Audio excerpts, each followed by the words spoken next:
یہ جو ہمارے امیر خسرو صاحب تھے، ان کی شہرت تو تصوف میں بھی تھی اور شہرت ان کی بہت ساری اور چیزوں میں بھی تھی، لیکن اگر آپ ان کی کور میں جائیں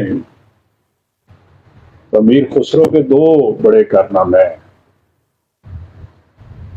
ایک، راگ ایمن کو وہ عرب کی دنیا سے عجم میں لائے ہیں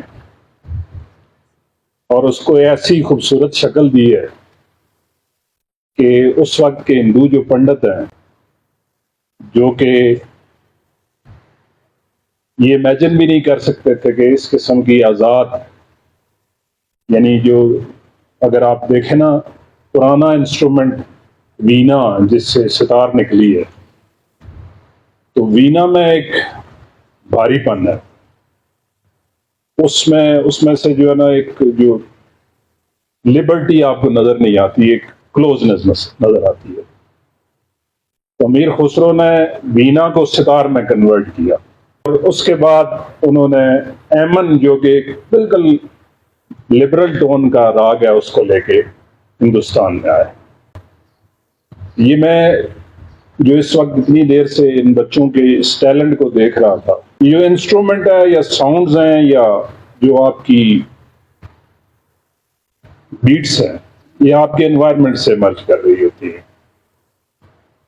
اگر آپ رضا شجریان جو ہے وہ کہاں شیراز اور اصفہان ہے، اس کو اگر آپ رباب پہ دیکھیں اور یہاں نیچے لے کے وہ، تو آپ کو دو تین چیزیں جو ہے بڑی کامن نظر آتی ہیں، پہاڑ ہے، پانی ہے، رباب ہے، اور موسٹلی پہاڑی اور بیروی کے درمیان ایسے موو کر رہا ہے۔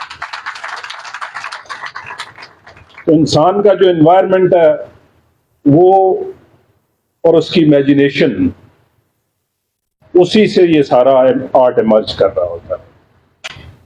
یہ وہ مسنگ لنکس ہیں جن کو کچھ سمجھدار لوگ جن کی امیجنیشن زیادہ کام کر رہی ہوتی ہے، وہ ان مسنگ لنکس کو جوڑ رہے ہوتے ہیں۔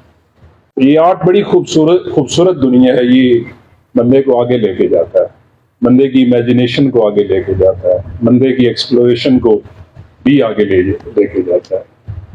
میں جعفری صاحب کو اس بات پر مبارکباد پیش کروں گا۔ میں سمجھتا ہوں کہ یہ میجر بریک تھرو ہے اس علاقے کے لیے،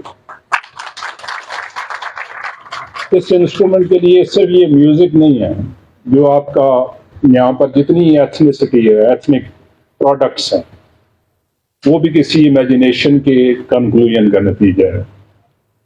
آپ اس میں یہ ہمیشہ فوک میں اور جو آپ کی ایڈوانس ٹیکنیکس میں فرق یہ ہوتا ہے کہ انہی کو فوک کی انہی ٹیکنیکس کو ریفائن کیا ہوا ہوتا ہے آرٹسٹ نے۔ اب آپ کا فوک لور پورا موجود ہے اور جی بی کا بڑا خوبصورت فوک لور ہے، اس کی وجہ اس کی ڈائیورسٹی ہے۔ اس فوک لور کی اوریجن کو اگر آپ دیکھنا شروع کریں تو آپ کو اس میں مختلف ریجنز کی خوشبو ملتی ہے، مختلف امیجنیشنز کی خوشبو ملتی ہے، اسی طرح مختلف لینگویجز کی خوشبو ملتی ہے اور ڈائلیکٹس کی، اور آپ یہ سمجھ لیں کہ جو انوائرمنٹل ڈائیورسٹی ہے، وہیں ایک آپ کو ڈیزرٹ بھی مل رہا ہے، وہیں پہ آپ کو ایک ہائی الٹیٹیوڈس پہ جو ہے وہ تھاؤزنڈز آف گلیشیئرس بھی مل رہے ہیں۔ تو یہ ساری اس چیز کو خوبصورت بناتی ہے، یہ اس کو ریفائن کرنے کے لیے ادھر آئے۔ ہم یہ سمجھتے ہیں کہ آپ کے توسط سے اور آپ کے ہاتھوں سے جو یہ اسٹوڈنٹس یہاں بیٹھے ہوئے ہیں یا آئندہ آنے والے اسٹوڈنٹس یہاں جو آئیں گے، ہم اس ساری فوک لور کو ریفائن کر کے دنیا کے سامنے پیش کریں گے، اور انشاءاللہ یہ سفر بڑی تیزی سے اور ثابت قدمی سے آپ لوگوں کے ساتھ آگے بڑھے گا۔ Thank you very much.